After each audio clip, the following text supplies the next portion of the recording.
And so after I throw the interception, I'm jogging off, my head down, and Denard met me at the numbers, though. He met me at the numbers and was like, what he was cussing, but he was like, what's wrong with you? You act like this ain't your team, cuz. And, he talked real fast. He's from Florida. He said, bro, and I'm just like, okay, dude. Like, would you just take a deep breath? Right? And after that,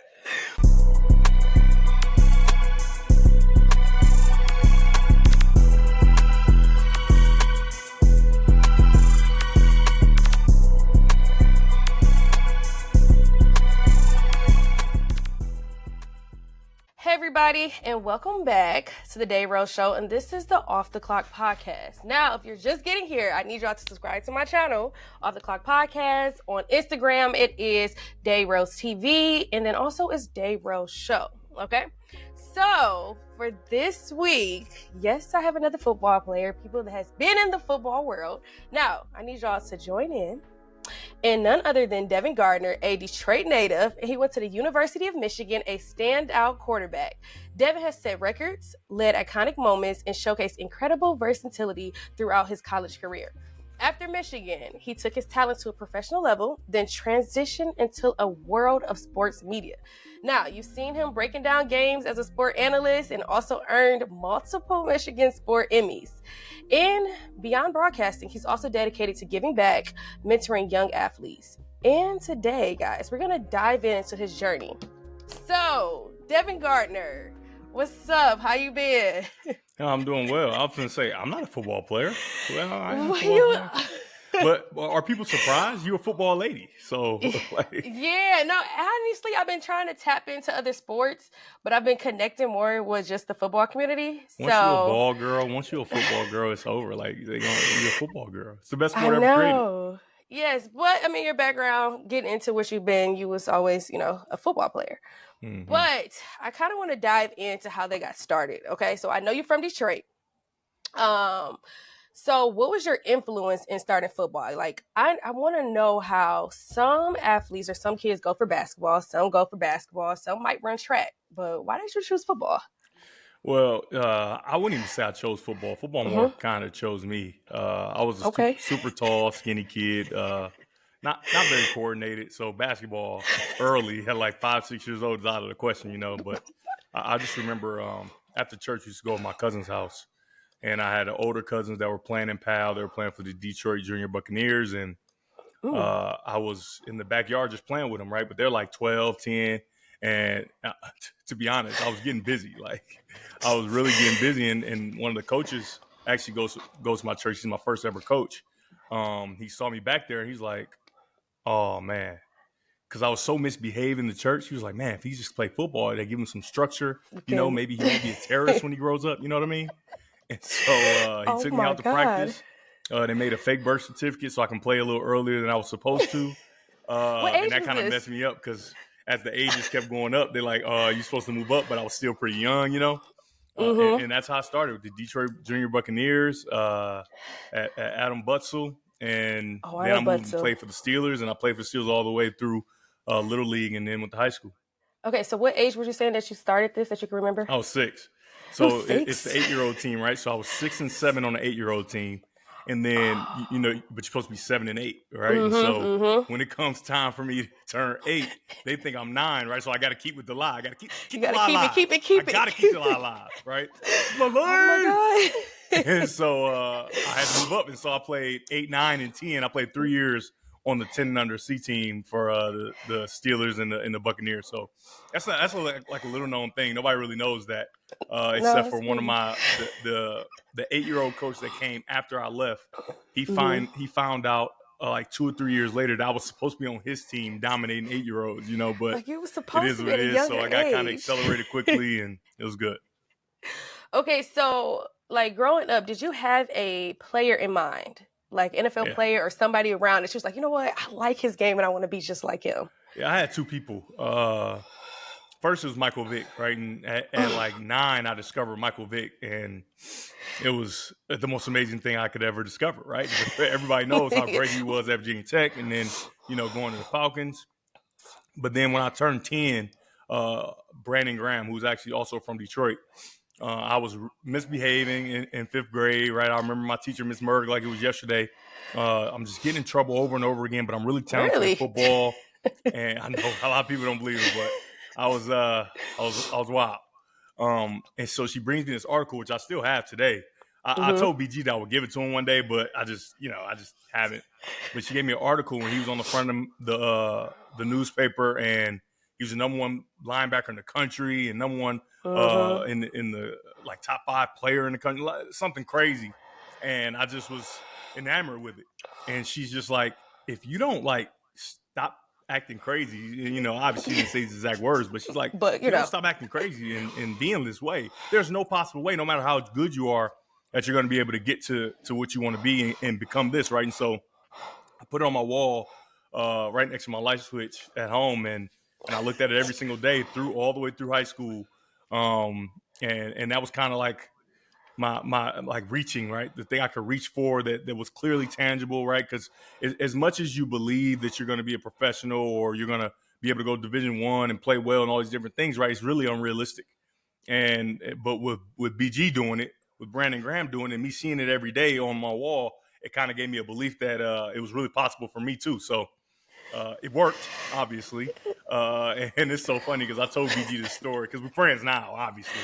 We've been friends for a long time now. Like I was at his engagement when he got engaged to his wife and all those different things. And he just was laughing at me, and it got a little emotional or whatever. But yeah, he was kind of like that thing I look to say like, oh yeah, you can possibly do this, but you have to like stop acting crazy. Okay, so question though, talking about you and the schools you went to. So you started at U of D. Mm-hmm. Oh yeah, I started at U of D. High school. So I know I was acting thought crazy. I was still acting crazy a little bit. So it's kind of but nobody really know. But I was, yeah. So no, I read something that you missed a couple games, like Devin Gardner. What turned in that? Like what happened, and what made you realize, I don't want to sit out? Well, so that was huge for me in my development in my life because I never missed a game in my life for anything. I mean, okay. I remember my mom had went to Hawaii, and I was supposed to go to Hawaii, and I didn't want to go to Hawaii when I was like, I think I was 10 years old, maybe.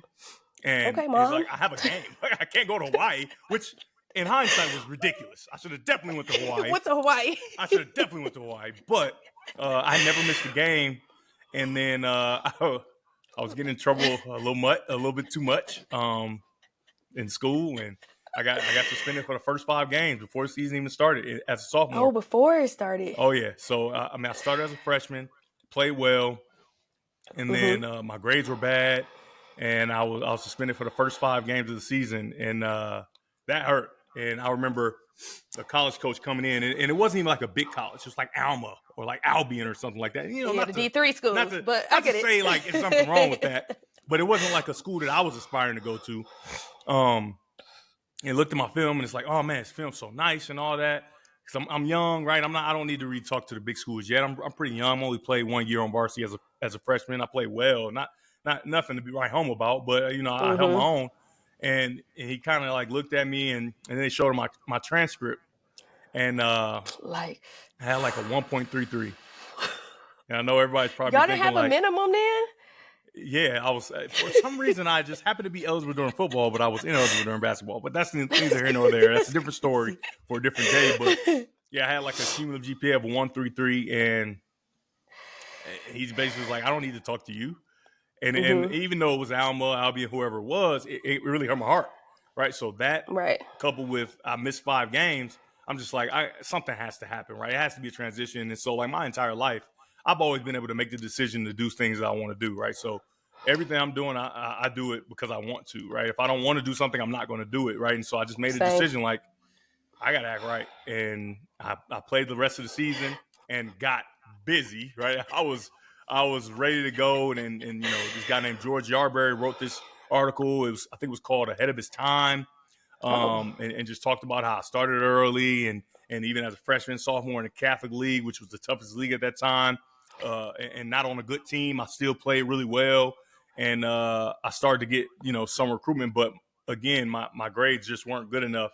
But the higher schools, right, the Division I schools, those Power 5 schools, they are like, hey, just get your grades together. You know what I mean? Get your grades together. Right? Alvin and Albie, and they're like, man, we take you for as a student really first, and an athlete second, and then, the Power 5 schools are like, hey, you just gotta get your grades together and what have you. So I did that, and I graduated high school like a 3.6. Right? I didn't get another B. I didn't. Well, to get a 1.33, I didn't get many B's, but right. I got all A's for the rest of high school. Moving on, yes. At Inkster High. Okay, so when you got to Inkster, did you start as a quarterback, or you came in as another position, or you just always quarterback? Yeah, I've always been a quarterback. I actually never caught a pass in my life until I caught a pass at Michigan. Like in a game. Right. I've never caught a pass. In a game, never caught a pass. Yeah, never caught a pass just because, I've always been the quarterback, right? And obviously we'll talk about Michigan later, but that was a tough transition for me, not being the guy after being the guy since I was 6 years old, right, on a 8-year-old team. You know what I mean? But when I got to Inkster, it's so funny, like 4 or 5 other quarterbacks were there, right? So it's like everybody saw Inkster, was like, yeah, let's transfer to Inkster. Their quarterbacks are graduating, and I took offense to that. I'm a fierce competitor, right? Everybody sees like, I'm a nice guy and all that, but I am a fierce competitor like there never was. And I was offended, right? Because, there was one kid that was there. He played JV. He was a quarterback, and he expected to be the quarterback. I took offense that he expected to be the quarterback. Once I walked in the door, for me as a young guy, I'm thinking, you should not be thinking about that anymore. Like, what are you doing? And then it was another guy there that was there, and these guys are all in my class. And then a third guy there, and then another guy transferred in, which was the most disrespectful thing I think a human could have ever done. But it was perfect for me, right? Competition brings the best out of everybody, right? And so I knew for sure I would win the competition, but it was a true competition, and Coach Carter was not taking it easy at all. And literally up until the start of the first game, I didn't know I was going to be the starter for sure. I mean, I knew just because, of really arrogance, right? Confidence, arrogance, whatever you want to call it. But I didn't know I would be the starter. And then I got the game-winning touchdown to beat Zeeland West on the road where they had KKK masks, like, all this kind of stuff up north. It was crazy. And I got the game-winning touchdown. It was my first game-winning touchdown ever. And I guess the rest is history. What was your number in high school? 7. Michael Vick, what are you doing? 7. Okay. 7. So I didn't wear 7 at UOD because, and I chose 17. I didn't wear 7 at UOD because they didn't allow single digits for whatever reason. It's goofy. I don't know. Yeah, I've seen the numbers they didn't allow single digits, so I went 17. But the 7, I'm a swag guy, but the 17 jersey was a little dirty on the white part. I was like, I can't do that. I wore it like one game, and I was like, nah. And then I went to 10. I was like, Vince Young was hot at that time, so I'm like, all right, bet I'll just be Vince Young until I can get my number back. And so I just started wearing 10 while I was at UOD, and it was solely because I could not deal with the middle of the jersey white, the sleeves, it's like kind of like yellow. I don't like that. No. Okay, so I'm around a lot of high school athletes. So my question is, back in the day, what would you compare to now? Because we used to have to record our videos on a DVD, send it through email, and now people are coming to the games and recording. And these kids focus a lot on rankings. Yeah. Would you say you was focused on rankings like the 4 and 5 star, or was you more just like perfecting your game? Was it mental into you? So for me, after that article was written, and into my sophomore year, then I transferred to Inkster, everything just kind of fell into place exactly how it was supposed to for me. I never really had to, worry about rankings and stuff. Like, I didn't even go to a whole bunch of camps, right? I've been to a few camps, right, the big ones, but I wasn't the super camp guy. Excuse me. But I had goals that I had written down, and one of them was to become the number one quarterback in the country, right? And so however that goes, 5-star, 4-star, whatever that, I wasn't like the star guy. I was just like, hey, I need to be recognized as the best player in America at my position. And it came from Brandon Graham, right? Where it's like, if he can do it, I can do it, right? Okay. He's from where I'm from, right? He grew up on the east side. I grew up on the east side, right? We are essentially the same person, except he's like much bigger and he plays linebacker, right? He plays linebacker. Yeah. But he made it out of Detroit. Other than that, we're exactly the same, right? But yeah, I just really believed and I just left no stone unturned, right? And so now, everybody has like quarterback coaches different. I'm a quarterback coach for a bunch of young kids. Right. But back then that wasn't a thing, right? And it was a thing in California and on the West Coast, but it really wasn't a thing around here. And so I just did everything I could, didn't know what I was doing, right? But just working hard, just working as hard as I can to kind of reach this goal that I'd set that is very unrealistic, very unrealistic. And then I got a chance to go to the Elite 11 as a underclassman, right? So they used to have this thing called a ball boy where you go to Elite 11, they have the seniors or the rising seniors, the top guys in the country, and they bring 3 underclassmen to participate, but you just like fill up the water coolers and they don't grade you basically, right? And so I got to do everything they did, but I just, had to fill up the water coolers before, and I didn't get graded. And I really took advantage of that opportunity because, there are a lot of quarterback gurus. One guy's name was Bob Johnson, who kind of started the whole Elite 11 with other guys. And I remember just talking to him, and he was so mean, man. I had never met somebody so mean. He was the meanest old man I've ever met. But I was fine with that just because I with Coach Carter and Scott Merchant at UAB, like all the coaches I've ever had were insane, right? And so it was like kind of related on that. And I just remember everything that I learned there, right? And then it was like 3:00 in the morning, and I didn't go to sleep. I didn't play video games. Literally every chance I got, we sat and we would just watch film, right? He just taught me everything that I could learn just because I kind of, even as a young guy, I knew this opportunity wasn't going to come, often because it's just not available to me. And so I took everything that I learned there and went back to Michigan, and I had these 2 takeaways. One, I'm not nearly as good as I thought I was, right? Okay. I'm really a big fish in this small pond that is Michigan. And 2, I need to do this every day as much as possible. All the things I learned, right? And so I started going to Inkster, and Coach Carter never even knew this, right? I had the janitor let me in, and I started going to Inkster at 5 a.m. every single day, and throwing and doing all the different things that I learned there over and over and over again every single day, and getting musty. Oh man, getting musty. Inkster didn't have showers, right? So I'm getting musty and sweaty. Oh my God, I'm getting musty, sweaty, and everything before school. And I can imagine, even though I was really good at sports, so when you're good at sports, you get a pass for certain things. I can imagine there were a lot of conversations about how Devin stinks, maybe just because, like, boys don't really wear deodorant like they're supposed to. You know what I mean? Back in the day, used to be like, yeah, it's just not what you do. You're a boy. You just kind of go through life, right? And so you learn later. Yeah, I learned later. I'm not musty anymore, right? But yeah, I just thought it was so important to go and do these things. And I didn't know if it would work out, but I just thought that this is going to give me the best chance, and obviously it really helped. So would you say you had a normal high school life? Like, did you get to go out? Was everything just training? Oh no, I didn't go out. No, I wasn't that guy. You wasn't high school. It's so funny because I try to explain that to young kids that I work with, and it's just like, listen, man, it's too hard, right? Because everybody, I want to be the best in the country. I want to be this. It's too hard. At least for me, it was. And I was a pretty good athlete, but it's too hard to be super social and also get the things that you want, right? Facts. Obviously, you got all the obstacles of like getting in trouble, and with my name, I'm not. When everybody gets in trouble, everybody doesn't get in trouble. It's gonna be me, right? And so I just felt like I weigh the options. Like, is it worth it, right? And I'm gonna just tell you right now, and I tell the kids all the time. Listen, I never missed. Like right now, I never sit and think like, oh man, I wish I would have went to that thing when I was in 10th grade or 11th grade or 12th grade. You know what I mean? No regrets. I barely went to homecoming, right? I ain't even getting nothing wrong. Like I just wasn't that guy. I really had a goal, man. I had a goal, and I really wanted to reach it.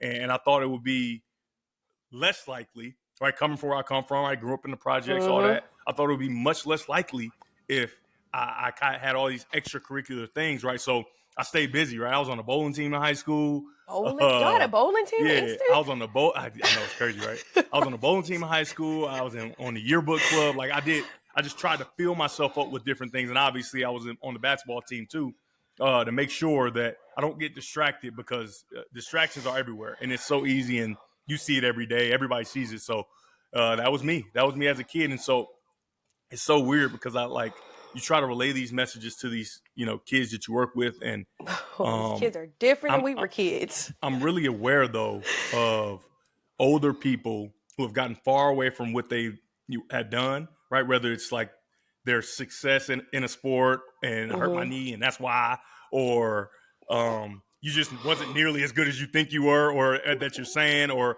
you weren't nearly as focused and all these different things. And so I always check back with like my former coaches, my former like people to see like, am I tripping? Like, was I like this, or am I just that old head that's like, oh nah, you was crazy, like, you know what I mean?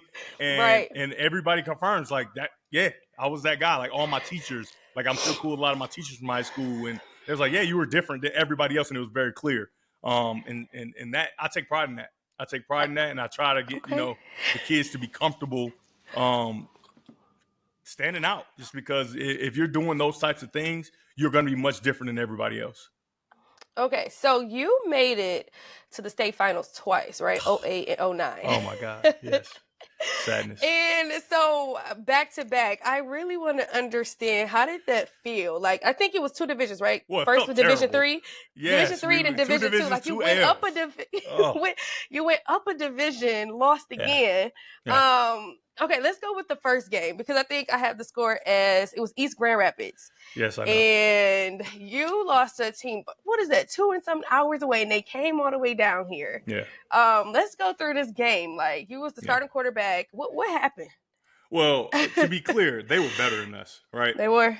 But, me, confident person I am, I think that even though they have a better team, I should be able to, supplant that. Right? I should be able to be the difference, I was not able to be the difference, right? And so it's so funny because that year, the fire marshal closed down our weight room at Inkster, all right? What? So off season, when you're supposed to be lifting, getting strong and all that, we didn't lift. We would do wall sits in the hallways of Inkster High School, right? And so by the time we got to the end of the season, we were so banged up, right? Everybody was tired, right? I think we were like 12-1 at the time, right? A championship. And so we didn't have enough left. And even if we did have enough, I think they still would have beat us. I think they were a better team. Yeah, they were loaded. They had Kelvin and Kevin Grady's little cousin. They had a few Division I players. I think we could have fared better, right? But when I tell you, that's when I learned, like, oh, football is different. They are so strong. Like, why are they so much stronger than us? You know what I mean? Like you can see they were physically stronger than all of our players, right? And so it's heartbreaking, just because you get there and we had such a good season. The only other game we had lost that year was to Highland Park, unfortunately, on like the last few seconds of the game. But it was awful. I didn't play well. I tried to block it out. I don't know why you bring this up. Block it out. What are you doing? Why are you bringing this up? Did you have the same coaches? Was the same coaches and same players when you moved up to Division II? Yeah. For the next year? So the same coaches, but the players were vastly different. I'm not gonna lie to you. The next year, as a senior, we were weak. We were not very good. You still made it? Yes, we were not very good. We started off the season 0-2. We lost to like Ann Arbor Pioneer, which I scored the last touchdown, and then they scored with no time left. So I can't do nothing about that. And then the next week, I had the best game I'd ever played. Right, I had 400-some yards, 4 or 5 touchdowns, and we got blew out by East Kentwood, a team I had never heard of. Oh. Right, got blew out by East Kentwood, and so now we're up against it, right? Because as a senior, as a junior, we were in the league. I forgot what the league was called. We were in the league. As a senior, they disbanded the league, right? Dissolved the league, and then this is so messed up. They made the same league just without Inkster and Highland Park, the 2 black teams, right? And so the state of Michigan didn't make them put us in the league, and so we had to find our own schedule. Well, if you're a team, are you going to come to Inkster High to play Devin Gardner? No. Why would you do that, right? If you don't have to, why would you do that, right? And so my entire senior year, I didn't wear a maroon jersey. We had all away games. Every single game was on the road, which I take a lot of pride in, too. Every single game was on the road. We played 3 games in Ohio. Obviously, East Kentwood is in Grand Rapids. We played Ann Arbor Pioneer at Eastern Michigan. And that was the toughest year of my life, because the year before, we were super talented, right? And so I'm scoring a lot. I had 48 touchdowns, right? I'm scoring a lot, scoring fast, and get the ball back, score again, get the ball back. And our defense was really good. And then as a senior, we just weren't as good. And so I learned quickly that I can't do the stat thing, right? I got to be able to hold the ball. We got to control the clock. Like, I got to run more, right? And as a junior, that was not the case.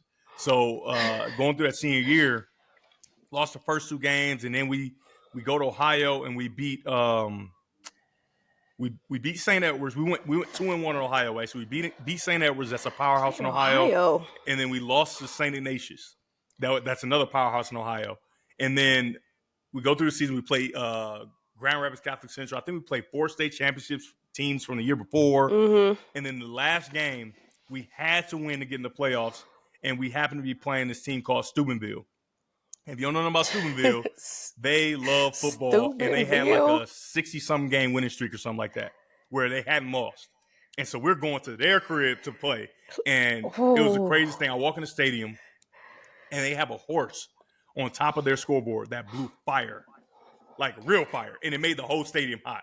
And I'm just like, oh my goodness, this is what we got to do to get in the playoffs, right? And so, long story short, we battle. We end up we with the ball, our own end zone, and so we didn't have a silent count, right?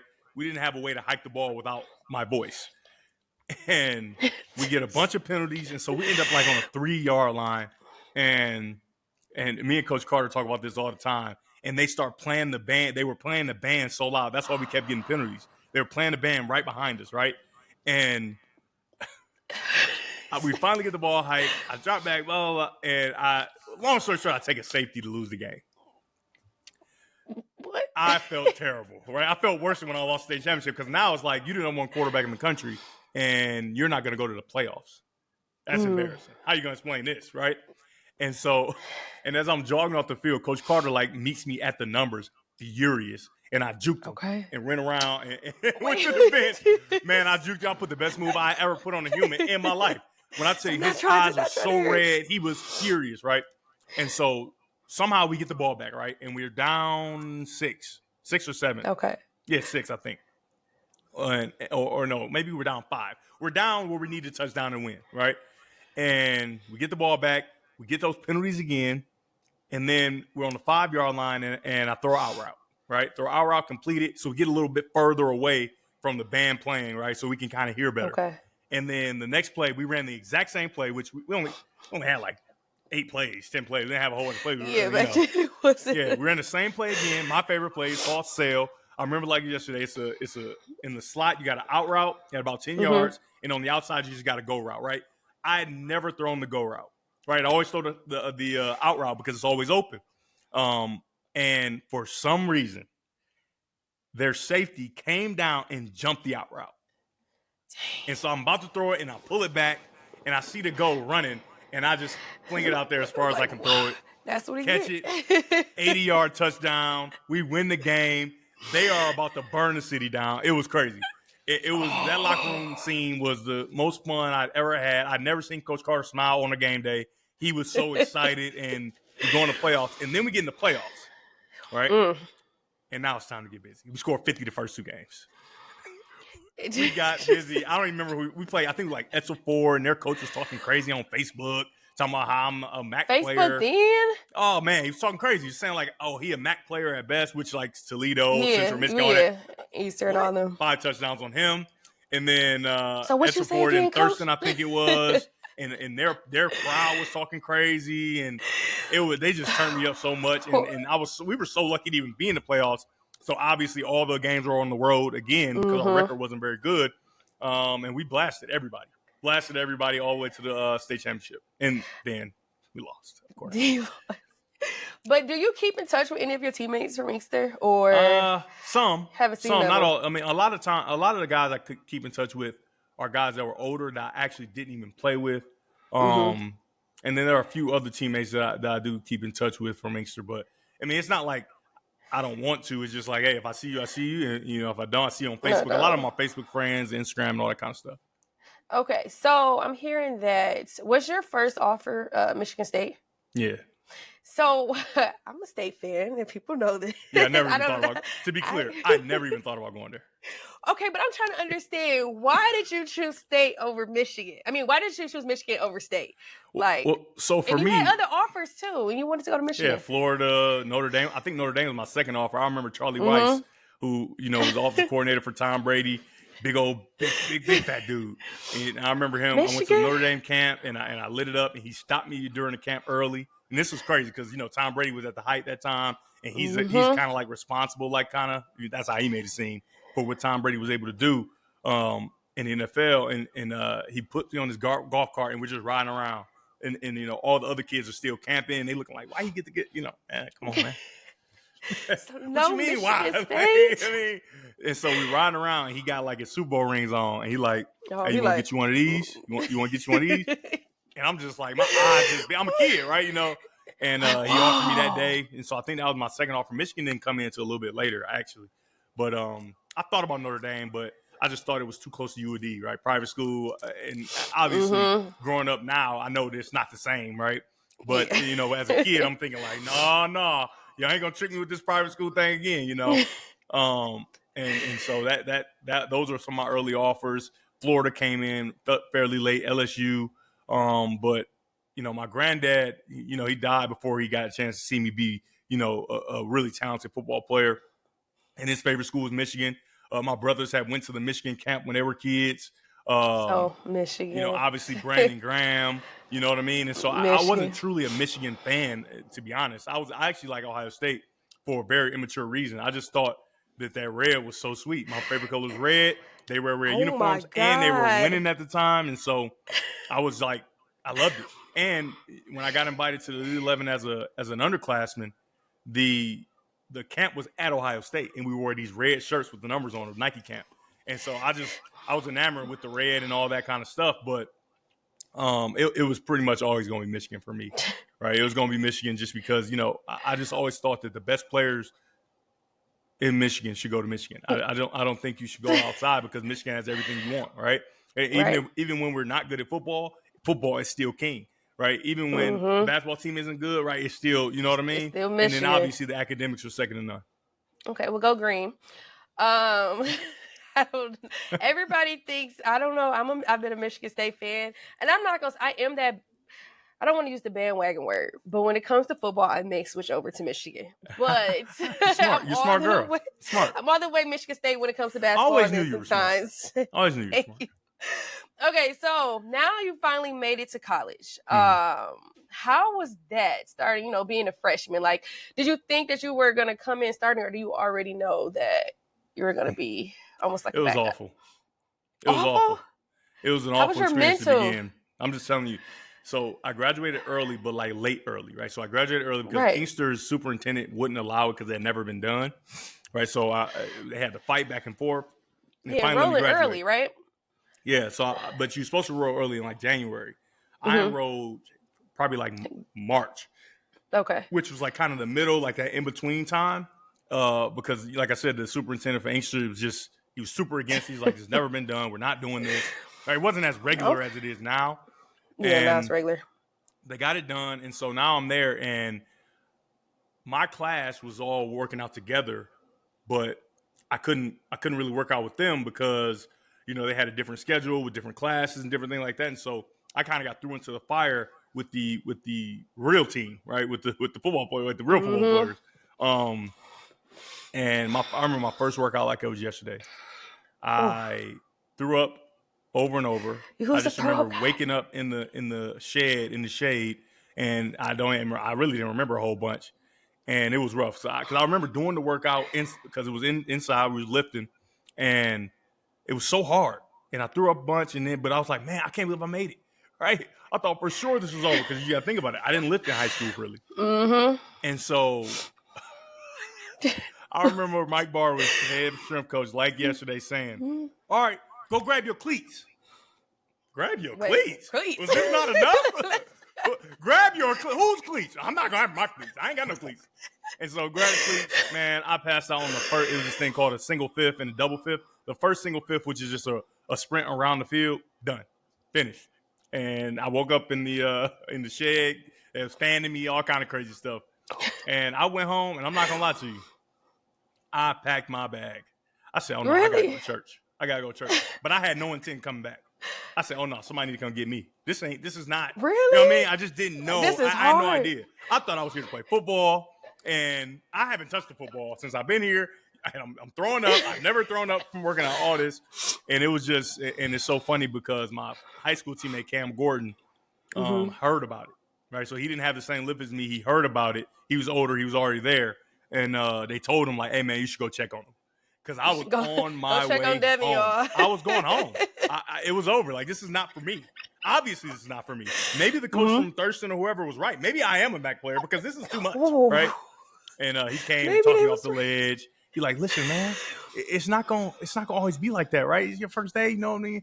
I'm like, yeah, man, I just probably need to go to church, you know. I just need to go, you know, get some Lord in me because I'm gonna need some help, right? And you closer to home. Obviously, I went home, came back, and you know, I guess like again, the rest is history. But yeah, it was really tough for me. And then I was competing. Once the spring came, spring was good, right? Because now it's football. There's no working out really. It's a little bit of working out, but not for real. Right, spring is football. I'm like, oh God, thank you. This is what I came here for. Okay, now I knew you wouldn't fail me. I knew you wouldn't, you know. And so I'm competing like heck, man. And Denard and Tate Forcier, and a lot of people don't remember Tate Forcier, but as a freshman, he was up for the Heisman, and Denard was the fastest man alive, right? Right. And so everybody was always, a lot of people ask me, like, well, how would you go there with those two dudes 1 year ahead of you? And I am confident and I am a competitor. I said it in the beginning. I'm a fierce competitor, right? And so I didn't see a threat at all. I was at the Notre Dame game where Tate Forcier, as a freshman, beat Notre Dame with the last second throw, had a long touchdown run where he made one of the defensive ends fall and all that. Right. And I watched that, and I'm crazy. So I'm just like, oh, if he can do that, then, I'm about to really get busy. You know what I mean? If he's doing that, it's going to be so much better when I do. You know what I mean? So when I got there and I competed, you know, and I beat Tate out because he was doing other stuff. He was having other stuff going on, right? He wanted to have fun, right? And I wasn't there to have fun, and Denard also wasn't. And Denard actually was my roommate. And when I tell you, we competed so hard, and I feel like it was fairly even. And I just remember one night we competed so hard that he thought he was a better athlete than me, and vice versa. I thought I was a better athlete than him. And I remember one night, I mean, we would do this a lot, but one night we were in the indoor late night, like 10 o'clock at night, and we just arguing like, bro, I'm a better football player. Like, what are you talking? Okay, quarterback, whatever. I'm a better football player than you, right? And so we're going back and forth. And then we just started doing one-on-ones, right? So I'm playing corner, he playing receiver. Neither one of us plays position. Right, I'm like, I'm playing receiver, he playing corner, and it got so heated. And remind you, we got to go home together after this. You know, yeah, because now you stay together, we live together. So yeah. Right. And so we going crazy on each other. He scratched my neck all the way down because we just you know, we competing like it's a real football game. Wait, was it other people there, or was it y'all? It was just me, him. Because you got to think, it wasn't for me. It's never been about what other people think. It's about that you think you're better than me, right? So I didn't need anybody else there. But we had a receiver throwing, which was a terrible mistake. Right. He was terrible. He couldn't throw at all. And so we really can't even decide who the best because these throws are terrible. Because we're the quarterbacks, right? And so, yeah, but then we go home and, you know, we bury it. And but we competed hard. And Coach Rodriguez, who was the coach, it was a week before the first game, comes in. He's like, all right now. Come to the quarterback room. He said, Denard, you're going to start the game. And Devin, you're going to be up next. And if Denard can't handle it, you're in there. And take your third. And so I looked at that as a win, right? He had been here for 2 years already. Obviously, Tate was a starter last year. I understood. Like, I've always been pretty self-aware. And it's like, okay, if it's even, I would play the older guy too, right? But I'm also thinking like, man, I just got here and I'm already in the mix. Like, it's on. Like, I got a chance because I'm thinking like, okay, he gonna mess it up at some point. And when he does, it's mine. And he's never getting it back, right? Okay. You got one chance. Well, he messed it up. He didn't mess it up. He didn't mess it up. We go from one He actually had the best game ever. And it's so funny because we were playing UConn, first game, and he is getting busy. I never seen nobody get busy like this. Like, do you hate me? We live together. You're not going to give me a chance. You know what I mean? And I wasn't sitting there like, oh man, I'm sitting there watching. I'm just like, I cannot believe this. He's stealing my life. This is crazy. I'm the one that's from Michigan. Like, he's from Florida. Like, yeah. And so it's so crazy because he gets hurt. I'm doing air quotes where he gets hurt. I know, the first. Yep. Right, he gets hurt, and I come in, and I'm juiced. I'm like, oh my goodness. I had no idea what comes so fast. It is on. He's never getting it back. And the crowd goes crazy. Right? You got to think about it. I'm the new hotness. They're like, oh, my God, it's the number one quarterback. He's from Michigan. They're going crazy. Yeah, he's when out the here. offense on the field, they are not supposed to be screaming, right? So they screaming, going crazy. And so our cadence was ready, set, go. That's it. Super simple, right? It wasn't like, NFL, how it's super long. We didn't get that until a few years later when I was older. But our cadence was literally ready, set, go. And it's probably because Denard don't really speak English for real. So if it was any more than that, we are screwed. Nobody's ever going to get the ball hiked, right? So ready, set, go. That's it. So we didn't huddle. We go to the line. We got the play already. And I say, ready, set, go. And nobody moved. And he didn't snap the ball. Oh. But I hiked the ball. When I tell you, I don't know, so much went through my body of like, my God. Crap. I just hiked the ball and nobody moved. So now, my biggest goal now is hiking the ball, right? Mm-hmm. Ready! Yep. Set, go! I'm screaming and catch the ball. It's just inside zone, nothing special. And because I was focused so much on screaming and hiking the ball, I forgot to play. Ooh. So the running back go across me. I'm stuck with the ball. Now, I watched the play back over and over. And if I remembered the play, I probably would have had a 70-yard touchdown. Mm-hmm. And now we got an issue. I got a 70-yard touchdown. He playing good. Now we might be switching it out. No, 3 or 4 yard loss because I got stuck with the ball. I'm like, what do I do? Get tackled. And he was not hurt. That's why I did air quote. He was not hurt. He was tired. The first, mm-hmm. He was tired. Yeah. He had run a lot. He was tired. And so I come back out and I never got another chance. And then next week we played Notre Dame. He got hurt again. But this time I was ready. Right, this time I was ready. It was super loud Notre Dame. I said, no, I've been here before. We good. Hiked the ball, handed it off, and then he came back in the game. And after that, I didn't play again until I think I played Bowling Green, but I played against Bowling Green, and then they made me the third quarterback just because there was no reason for me to keep, to waste the red shirt, right? Mm-hmm. If he's going to be the guy, then I should be able to have that year to, get a chance to play an extra year at the end of my career. So that was how my Michigan experience started, and I hated every second of it. I was miserable, and I'm going to be completely honest. Denard saved my life because when I tell you he was my biggest fan, my biggest supporter. Okay. He was like actively trying to help me take his job. And as I got older, I realized, he just was supremely confident. He wasn't worried about me, right? And he thought he owed me to help me as much as he could. And in turn, it made him a better player, right? And so our relationship was crazy because we're fiercely competing, scratching each other up, fighting. And then we get home and we cool. It's all good, No, we good. He's giving me everything that he can to make sure that when I finally do get my opportunity, I'm ready. And I couldn't thank him enough, right? Because when I did get my opportunity, I was for sure ready. Okay, so now how the NCAA just transfer portal thing. Yeah. If it was happening when you were, in college, would you have transferred out? No, I'm not that guy. So I left UAD not because of. No. I left in college though. No, I know what I'm saying, but so I'm saying I'm not that guy. But I had transferred before in my life, but I left because I was wild. I was wild. I mean, they basically suggested that I leave if you get my drift. Right. They suggested could you please not come back on 7 Mile ever again? Thank you.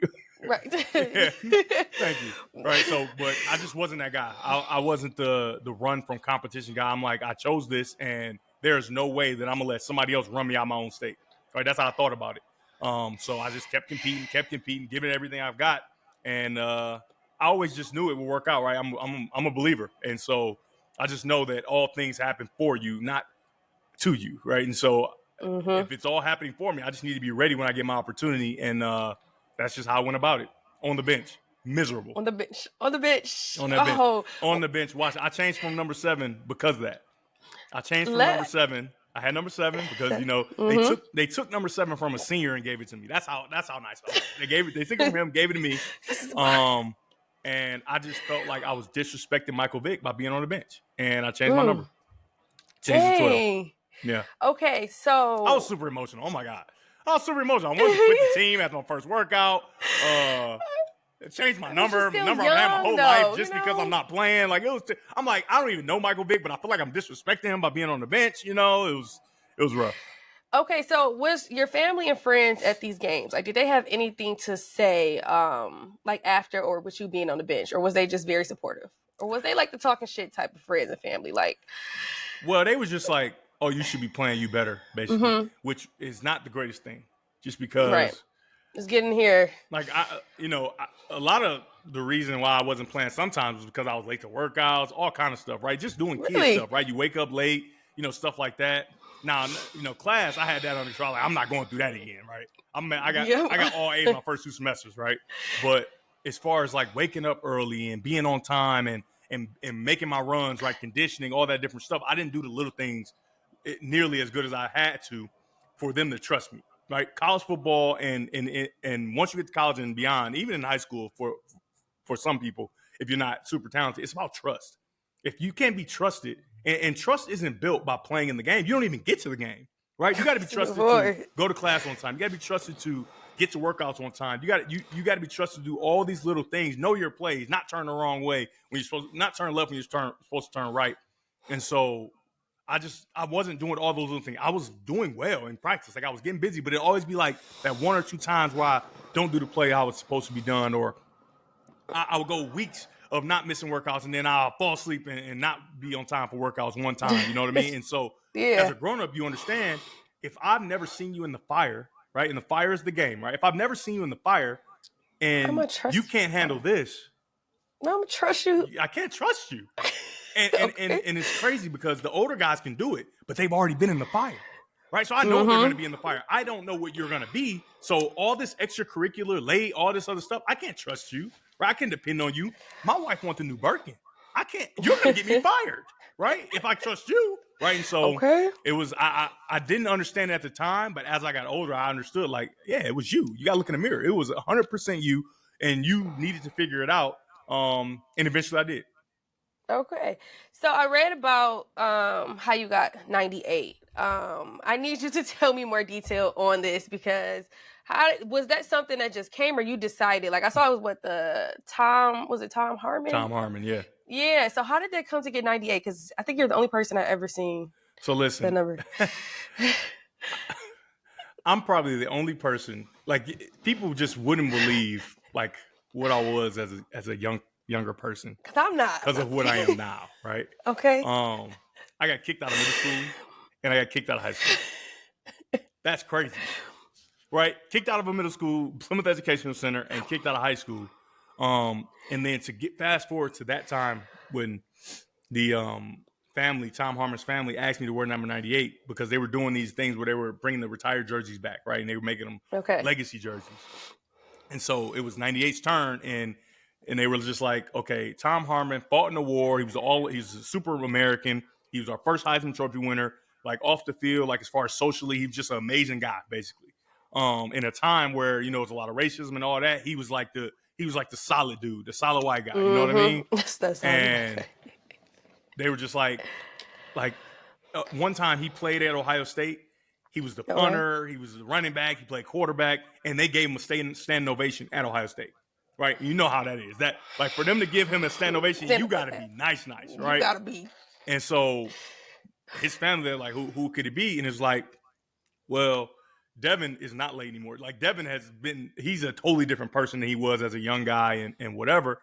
And they came to me and asked, did I want to wear it? And I was like, heck no. No, what? What are you talking about? And it was like, well, think about it. Whatever. The family, not directly, but like our coaches. And then they're like, think about it. So I called Dinar. I'm like, man, because Dinar's gone at this point. I'm like, man, you won't believe what I use other words. I'm like, you won't believe what they trying to get me to do, man. They want me to wear number 98, man. He like, do it. I'm like, what? He like, yes, they will never forget you. And I'm like, you ain't lying. You ain't gonna forget nobody wearing number 98 at quarterback. So I go back in. I'm like, yeah, bet, let's do it. And so nobody knew, right, until the night of the Notre Dame game. And I actually warmed up in my number 12 jersey, and I played number 12 jersey the game before. And then when we came back off the last time to touch the banner, I had changed my jersey, and it was crazy. It was kind of the coolest thing ever. And then obviously I lit Notre Dame up, and it was an amazing feeling. But a funny story: before we even got to the game, the night before, we were at the hotel, and I meet the family, right? So Mark Harmon is a star of NCIS, and it's a very famous show. Everybody knows it. Oh yeah, I'm not the NCIS guy. I am the Disney Channel guy at that time. I mean, still kind of, but I was Disney Channel, cartoons, Fairly Odd Parents. Like, I remember ESPN did like a thing about how I just love cartoons. That's all I do. I just sit and watch cartoons and play football and do my homework, right? And so he comes in and he walk up, and I'm like, because I never looked the family up or nothing like that. Like, I just, I just accepted the honor. I knew what it meant to the university. I knew what it meant to the family, whatever. So he walk up, Mark Harmon, and I'm like, oh, you the dude from Freaky Friday. Right? Remember Freaky Friday on Disney Channel? The dad that the girl hated? He was the dad. What? And I'm like, oh, man, what's up? So you remember from that? Yeah, I don't remember. I never seen him in nothing else. And so the family lost it. They cracking up. He like kind of like blushing a little bit, like ashamed almost. And I'm like, what I say? Like, what you mean? Like, he like, well, that's not my best work. Like, and so then I find out that he like this super mega star for NCIS and whatever, and everybody love him. And I'm like, well, I ain't never watched that. I just know you from Freaky Friday, and that was kind of funny thing that kind of happened. Mark, he's always been cool with me. I can text him anytime. I remember I did like a Make-A-Wish thing for this kid, and the kid loved NCIS, and I called him. He answered right away. Like, hey, talk to him, and then he sent them like all the DVDs and stuff like that, signed them. So that was really cool.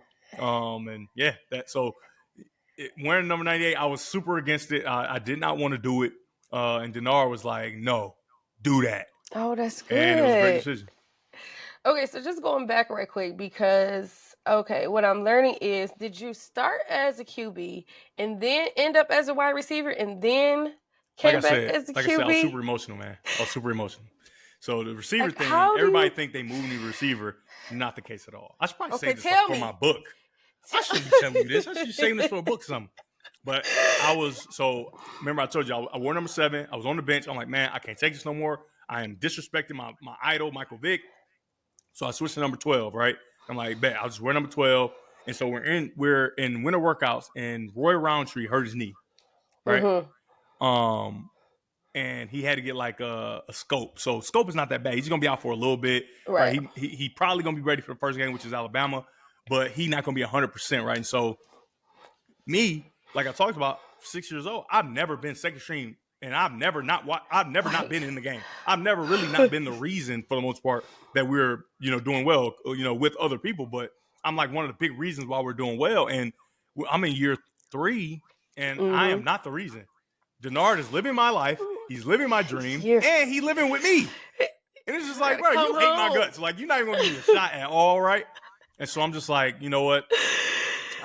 I go in, and I saw it as an opportunity, and I'm like, hey, I don't want to play wide receiver. I am a quarterback. That's what I want to do. That's my dream, and it's going to be that. However, I think that I can help the team as a wide receiver. Now, granted, I never played wide receiver before. I'm just I look at myself as a superior athlete, right? I don't care how long you've been practicing playing corner receiver. I'm going to be better than you, right? That's just how I thought. And they were like, yeah. And I'm like, but if anything happens to Denard, I'm the quarterback, period. And they're like, bet, shake on it, boom. And so I got good at it, right? Roy was helping me, Jeremy Gallen. And it's crazy because they were helping me against their best interests, just like Denard was, right? I'm bigger than Roy Roundtree. I'm faster. I'm way bigger than Jeremy Gallen. Jeremy Gallen was like 5'6", right? And so I'm big and fast. So if you teach me how to play receiver for real, you won't play, right? You won't be a B, right? And so I'm so thankful to them because they spent a lot of time with me, and I worked super hard, just like I did at Inkster High when I didn't know what I didn't know, and I went in there early in the morning. I would do the same thing as a wide receiver, but what people didn't know is late night, I would come back to the building 9, 10 o'clock at night and work on quarterback stuff. I would throw. I would make up all these drills. I would bring Jeremy Gallen, throw to him, right? And because my brother told me don't do it. Right? My older brother, he's like, man, you black quarterback, going receiver. You ain't gonna be he could see that I was gonna be. He knew I was gonna be good. He's known me my whole life. He knows I'm a talented athlete, and I'm very anal about learning how to do things if that's what it takes. And so he told me not to do it, and I was all mad at him, like, you hating on me, man. Dang, man, I just want to play. Like, leave me alone, And like I said, emotional, immature. But I got really good at it. And, I caught a 40-yard – my first catch ever was a 40-yard touchdown against the number one corner in the country against Alabama. And I played so well. I led the team in touchdowns up until, Denard got hurt. Led the team in catches because, Denard is my roommate. If anybody's getting this ball, it's going to be me. We had a conversation like, man, listen, I'm playing receiver, but if we throw the ball, I need it. You know what I mean? So he would always find me, and I always knew where to be. Yeah. And but even though we had that deal, they tried to play me because Denard gets hurt against Nebraska. And I remember like it was yesterday, man. I'd never been so heartbroken in my life. We were playing against Nebraska. He gets hurt for real this time. I know this is the for real one. Yeah, he got hurt. And I knew I wasn't going in that game. People think you can go in. That's not how college works, right? I don't really know the game plan from a quarterback perspective. It's going to be next week. I knew that. And so Russell Bellamy goes in, and he's terrible. I think he threw his first pass to interception. He threw another one. He was terrible. And so I'm thinking let me just not get hurt because he set me up. He throwing the ball all high. I'm like, oh, man, he going to get me killed. He going to get me killed, and now I'm not going to be able to do the corner. Let me taper it down just a little bit, right? And so we get to the he was getting blasted, too. They was killing me. And we get to practice on Sunday, right? Because we would have like a run-through Sunday where we just flush out our legs, run and squat and do all these different things. And we're in quarterback meetings watching film, and Coach Hoke comes in and says, okay, Denard's going to be out this week. And Devin, you'll take all the 2 reps. And Russell, you'll take all the 1 reps. Like, what? What? Wait, hold on. I'm project kid at this time. I'm transitioning into being a better person, but I'm still understanding. You know what I mean? I'm still I'm still ready to fight, you know what I mean? And I'm like, oh, y'all must think, okay. Y'all think, okay. And so I ain't say nothing. And so what that means is, Devin, you won't be the quarterback. Not only will you not be the quarterback, you're not going to play receiver either. You're going to be back on the bench. You're going to be back on the bench. Because if you don't know, in college, and a lot of times in the NFL, if you're in the middle of the season, practice is designed for you to succeed, right? You pretty much know what the defense is going to be. It's scout team, right? The players are told not to break up the passes, different things like that, right? So if he's going with the 1s and I'm going with the 2s, how can I possibly outplay him? It's built for him to succeed, right? It's built. And so I went home, and I don't think I've ever cried so much in my life. I was heartbroken. It was like you lost, like somebody died, like you lost your best friend, like your dog died, like something. It was whatever the worst thing for somebody could be. That was what that was for me. And I really didn't know how to deal with it, but I just prayed, and it's just like, hey, things happen for you, right?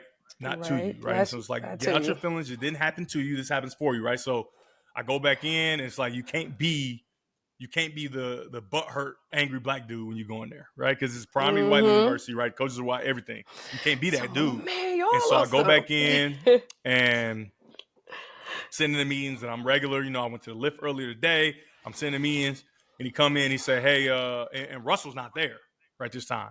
I'm like, oh, I don't care where Russell is, but please miss. That's good. Now I'm going to get a real chance.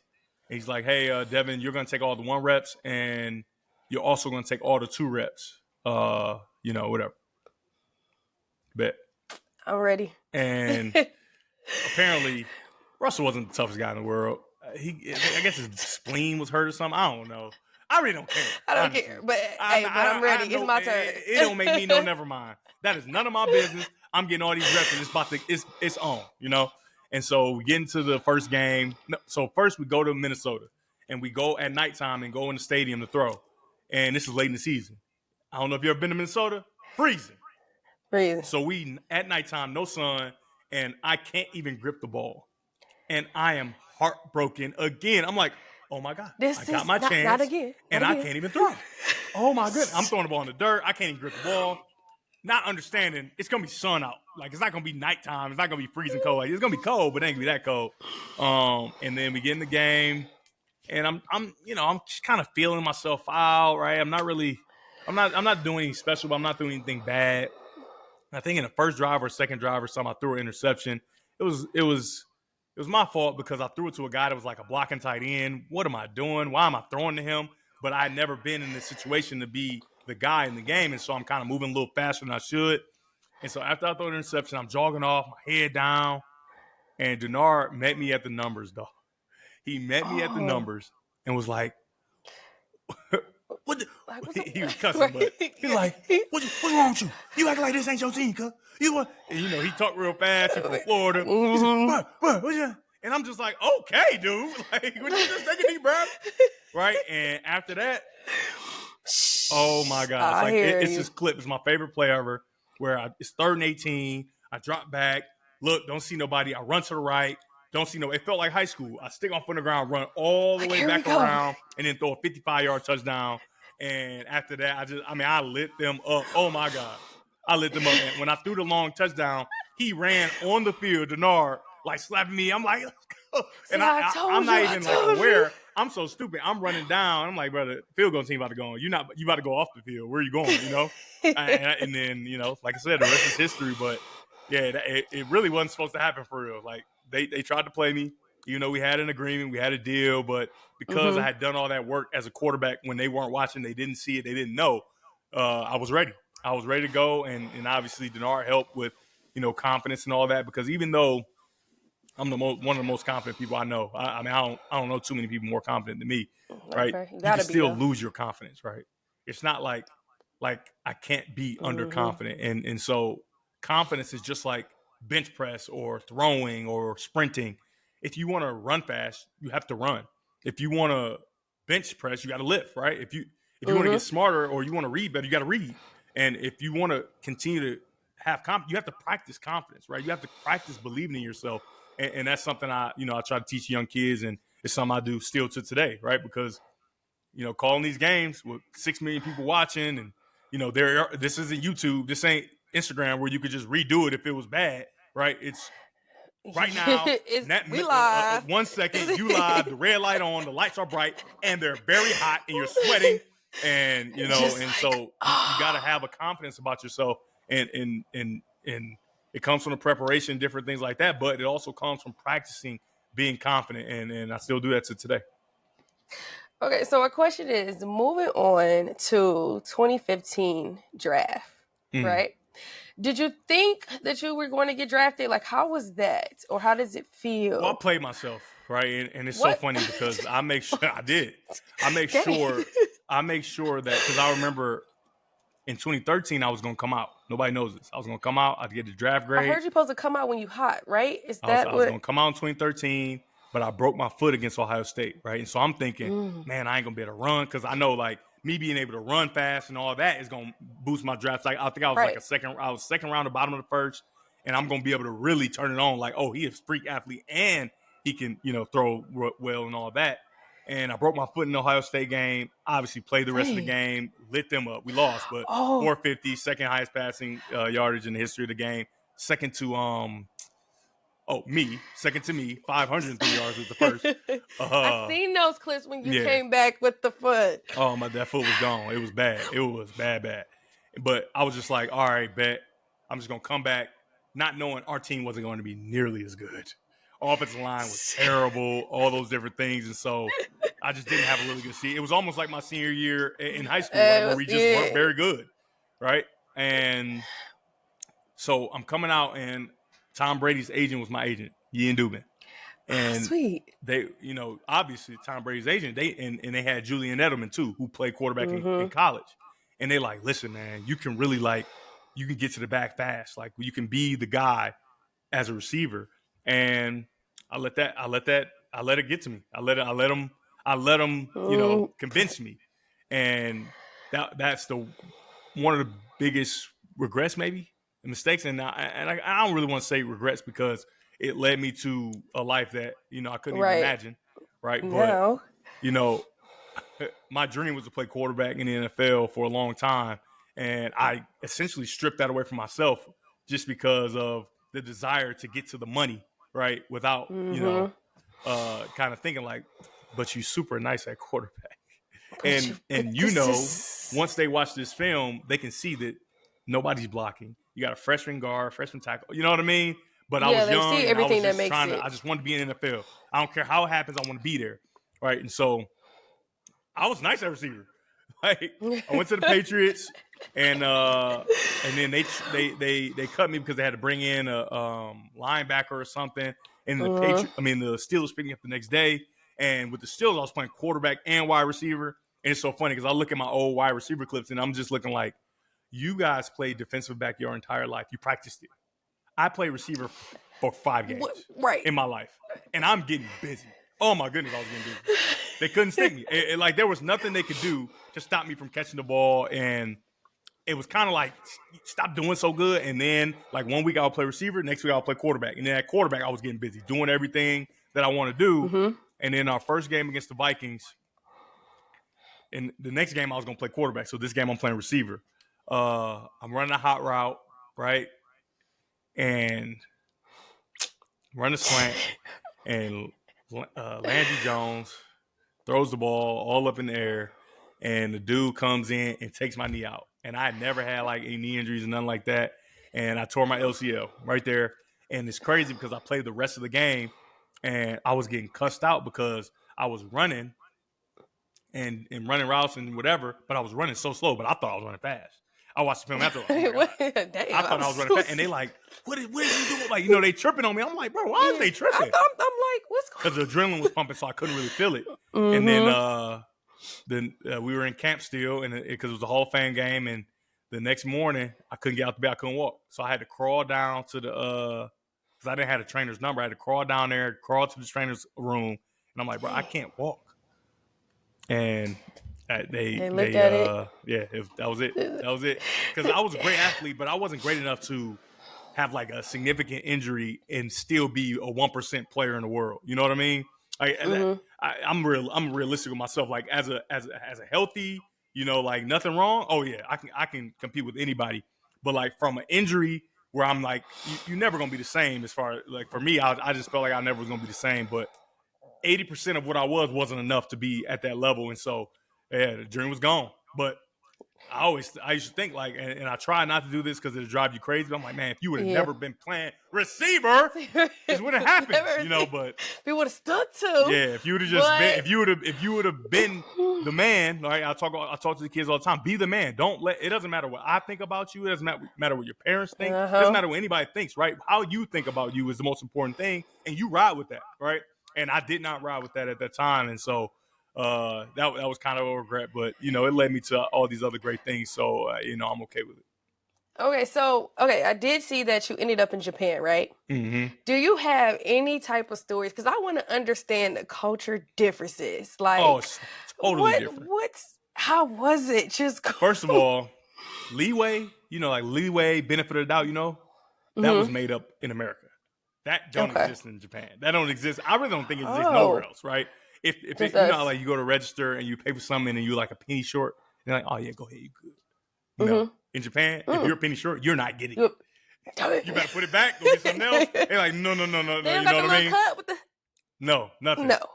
But the big difference is respect is number one in Japan, right? Nobody like their biggest fear is being disrespectful to anybody. Right. And obviously, as you know, here, that's not the case. Right.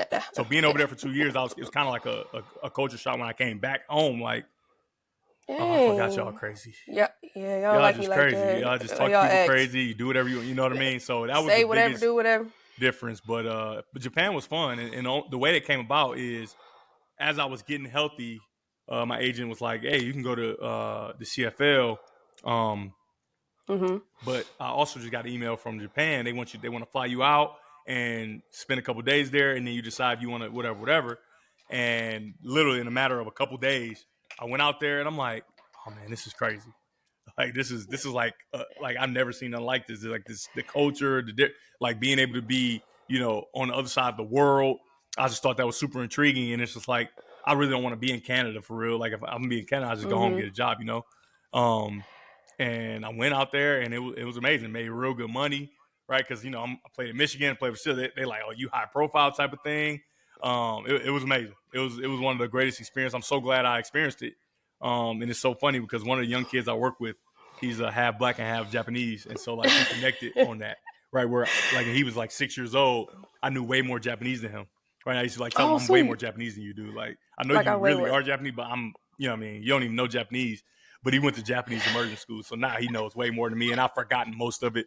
But it was a great experience, and I wouldn't trade it. I mean, I would trade it to be in the NFL forever, but other than that, you know, The experience though, still. Yeah. Okay, and now you have made it to being a The kid sports from the analyst. project lived in Japan for 2 years. That's crazy. But okay, wait, was that your first international flight? Yes. I'd never been anywhere. Never anywhere.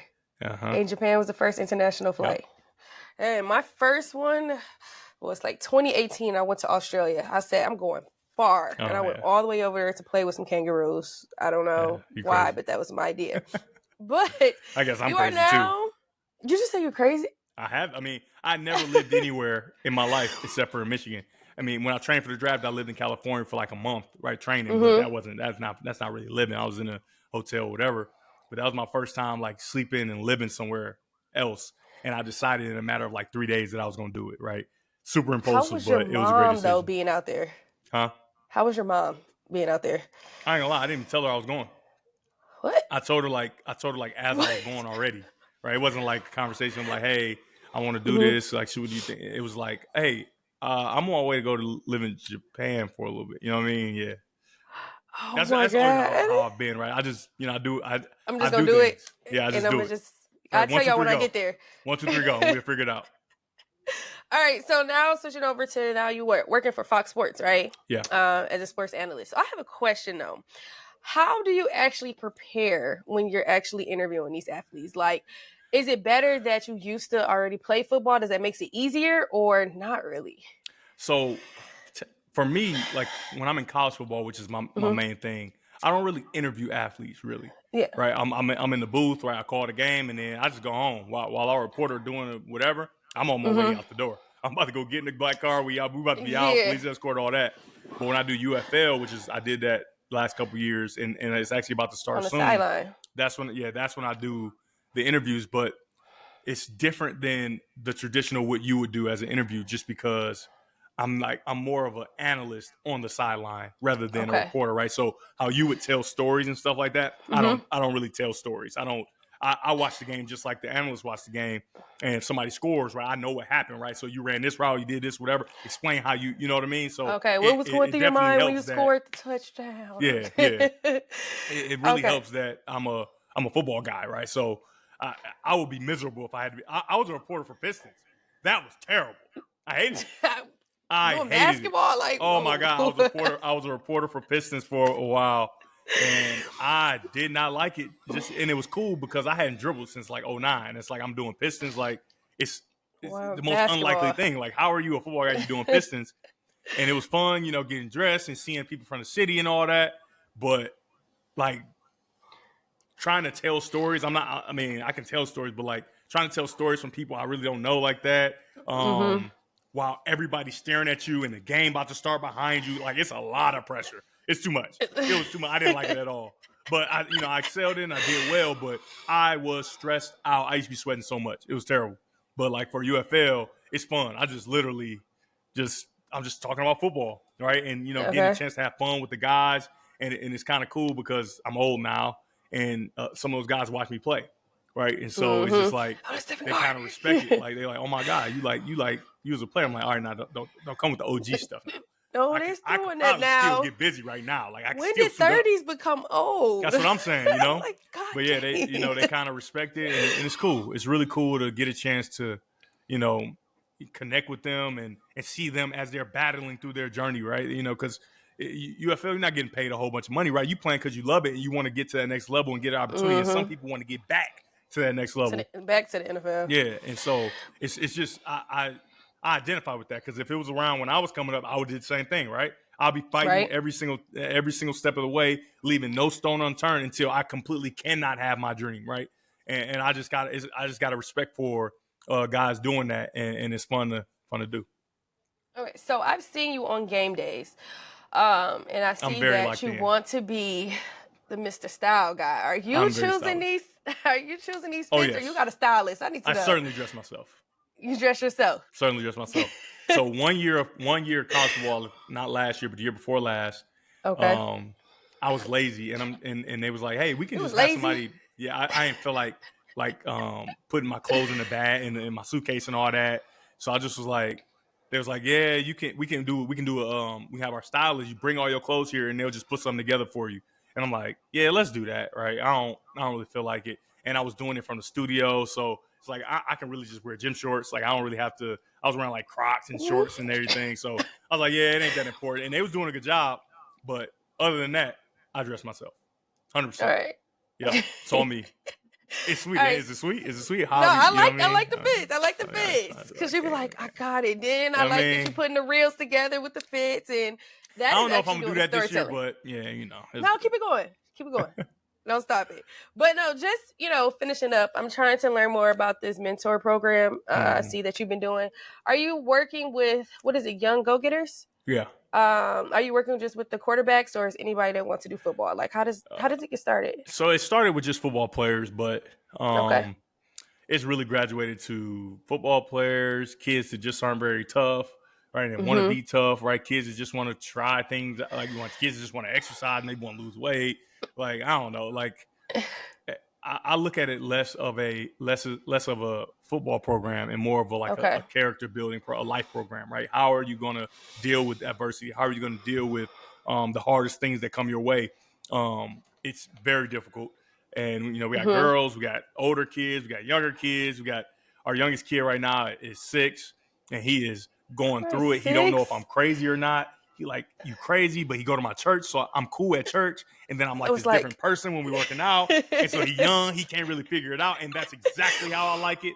But it's really cool. And I feel like I owe it, right? I had a lot of people that helped me around here, obviously in college, Dinar, my brother, who kind of became my father figure. Really not my father figure, my father, right? With no father. So I just feel like this is the way that I pay the debt that I owe, that allowed me to have this life that I got a chance to live that should not have happened, right? Most people just don't get this opportunity to live every dream, right? When I was a kid, my dream was to play high-level football, Division I football, go to the NFL. Now, NFL wasn't that as long, but I played football and got paid for it for a decent amount of time. Okay. And then what I wanted to do after was be on TV, right? So I don't know a whole bunch of people that got the chance to live their dream, right? And it didn't happen exactly how I thought it would, but I got a chance to live every single dream that I've ever wanted. And it's not because of me, right? Obviously, as a believer, that it's because of Jesus, but the people that Jesus put in my life to make sure to help me navigate and kind of miss speed bumps that I probably would have hit and derailed me. It's been amazing. And that this is the way that I chose to, pay all that back. Right. And it's fun. Not as fun for them all the time. But, right. As they get, it's so funny because, you see kids 6 years old, 7 years old, 10 years old, whatever. And most of those kids are like grown-ups now, right? They're 22, 23. And, they always talk about the lessons they learned and how it's really still helping them. And, they still have it. I still give them advice when they need it and stuff like that. So it's really cool. Okay, so I do have high school athletes that watch my podcast and my channel. And from Devin Gardner, I want you to give, I don't know if it's a statement or something, advice, basically to these high school kids that's mainly from Detroit. And just give them advice like, hey, this is, I made it, just like, how you talking about Brandon Graham. Like, I just need you to give just a statement or something or advice to give to these kids that I could just show them like, hey, let me tell you what Devin Gardner said as motivation for you guys to make it to the next level.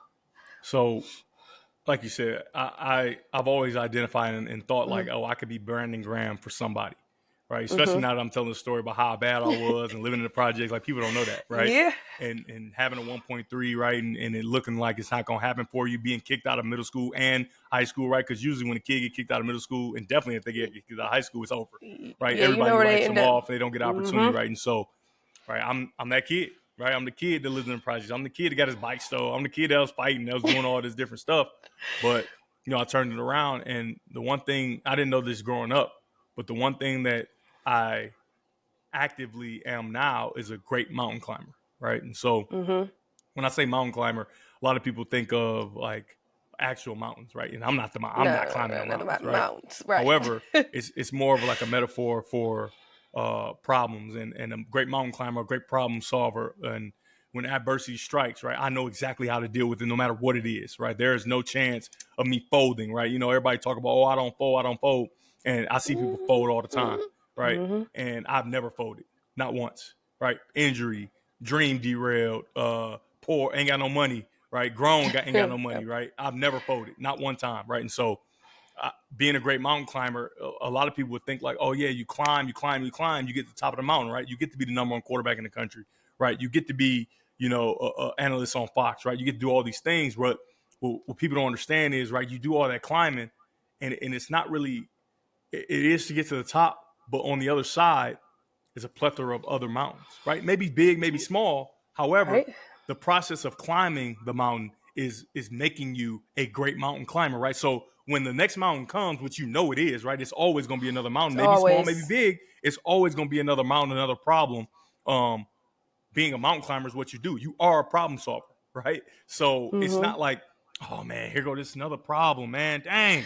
It's like, oh, yeah, this is what I do. Yeah, it's no big deal. Like, I'm just gonna climb this mountain, right? Figure out what I need to do to get where I need to go, get to the top, take a peek for a second, right? Enjoy it, but you know what time it is, right? Let's slide on down and get to this next mountain. And believing truly believing that nothing that happens to you. Everything happens for you, right? So that would be my advice. Become a great mountain climber, right? And know that anything that happens, it's up to you to figure out how it's for you, right? It's up to you to figure it out, right? God makes no mistakes, right? So if you believe that, you have to believe that everything happens for you and he will not steer you wrong. And it may feel terrible at the time, right? And it may feel like you're dying and you're drowning and it's becoming too much. However, if you figure it out, I'm just telling you, you're going to be shining, right? And I used to teach the kids about the tempering process and how they make metal, right? How you make metal hard, right? They set it on fire to the highest degree, right? So for you to get hard, for you to get to where you want to be, right? For you to be tough, you have to be set on fire. You have to go through the fire, right? And so the one thing that sets me apart from a lot of people is I relish in the opportunity to walk through the fire. Okay, I must have used that with a kid. I'm a post your part, but I'm gonna say, look, you got to go through the fire to to get to where you There's no chance, right? Unless you like the Silver Spoon kid, and even the Silver Spoon kid has they got to work things too. That happens, right? They have adversity that comes maybe different from the kid from the projects. However, right, they still have adversity, right?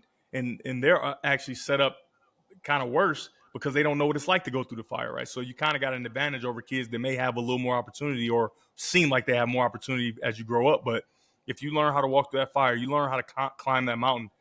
I don't think there's anything you can't do, right? As a college kid, we didn't talk about this. I didn't take communications, right? They made me get out of the class because of interfere with football practice, right? So you're a student athlete, but you're an athlete student, right?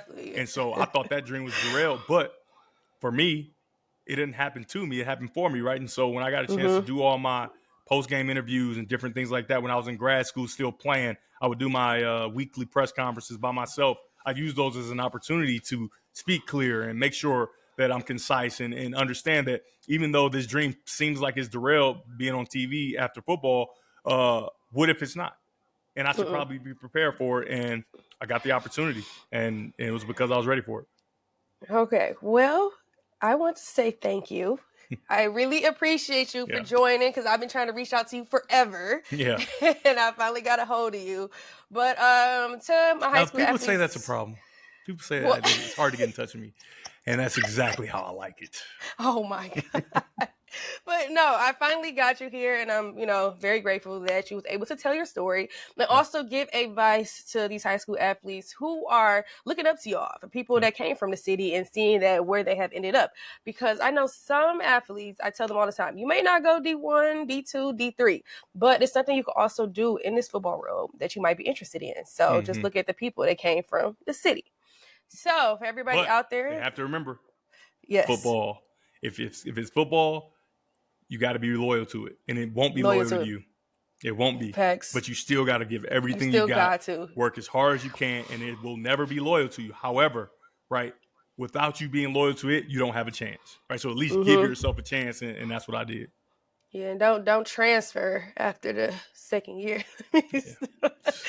But Sadness. the way it's happening now, it seems like whatever. But like I said, I thank you for joining. For everybody else who has joined in, if you have not subscribed, please subscribe to my YouTube channel. And then we have a few more interviews that are coming up this week. So this was Devin Gardner, and I'll see you soon. Maybe during the UFL season, I may see you out there. Or I just looked at my schedule. Around. I don't have no Michigan games. What? You from here? No, I got no Michigan games. But okay, well, it's cool because I like Sky Miles anyway, baby. Yeah, I like Sky Miles. Right. I like Sky Miles, man. All right, well, I'll see you wherever. Maybe it might be a high school game, but I'll see you during the season, okay? Thank you for having me. All right, I'll see you.